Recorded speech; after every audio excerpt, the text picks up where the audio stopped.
आज प्रेस वार्ता कर रहा है, किस संदर्भ में कर रहा है? मेरा नाम डॉक्टर पुनीत आलूवालिया है। मैं मेदांता गुरुग्राम में यूरो ऑन्कोलॉजी और रोबोटिक सर्जरी का डायरेक्टर हूँ।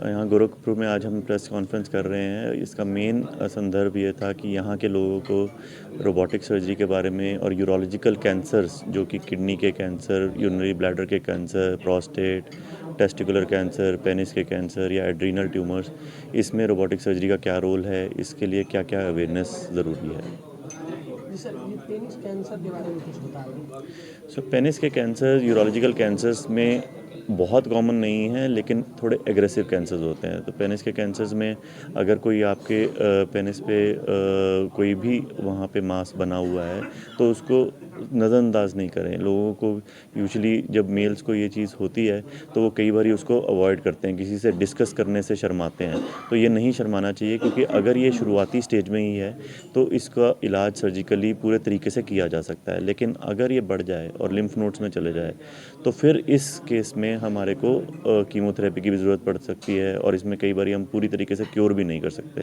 तो शुरुआती स्टेज में जब अगर कोई गांठ या वहाँ पे कोई मांस बना हुआ है तो उसका चेकअप और उसका इलाज कराना बहुत ज़रूरी है। सर, ओपीडी और जो कि ट्रीटमेंट प्रॉपर्ली मिलने का क्या उपाय है, कैसे हो सकता है? यहाँ के गोरखपुर के पेशेंट्स के लिए ख़ास तौर से जैसे हमने ये प्रेस कॉन्फ्रेंस किया है ताकि अवेयरनेस करें, क्योंकि रोबोटिक सर्जरी आज की डेट में पूरे हिंदुस्तान में बहुत ज़्यादा अवेलेबिलिटी अब होने लगी है। अभी भी काफ़ी स्कोप है, लेकिन जैसे 10 साल पहले जब मैंने शुरू किया था तो हिंदुस्तान में 10 रोबोट थे। आज की डेट में 200 से ऊपर रोबोट हैं। दूसरी कंपनीज आ गई हैं, कुछ रोबोट्स उनके भी हैं, तो मिला के 200 से ऊपर रोबोट्स हैं। तो यहाँ पे गोरखपुर में भी जैसे रोबोटिक सर्जरी आ रही है, तो पेशेंट्स को रोबोटिक सर्जरी क्या होता है उसकी अवेयरनेस ज़रूरी चाहिए। अगर जैसे कैंसर्स में क्या क्या हमें लक्षण देखने होते हैं, क्या क्या हमारे को चीज़ें ध्यान रखने वाली हैं, जैसे अगर आप 50 साल से 70 साल की उम्र में हैं तो कुछ टेस्ट चेकअप, अगर फैमिली में कोई आपके कैंसर्स हैं तो फिर क्या आपको टेस्ट कराने ज़रूरी हैं, यूरिन में कोई सिम्टम है जैसे ब्लड है तो क्या टेस्ट कराने ज़रूरी है। तो ये लक्षण पता होना चाहिए, इसे नज़रअंदाज नहीं करना चाहिए।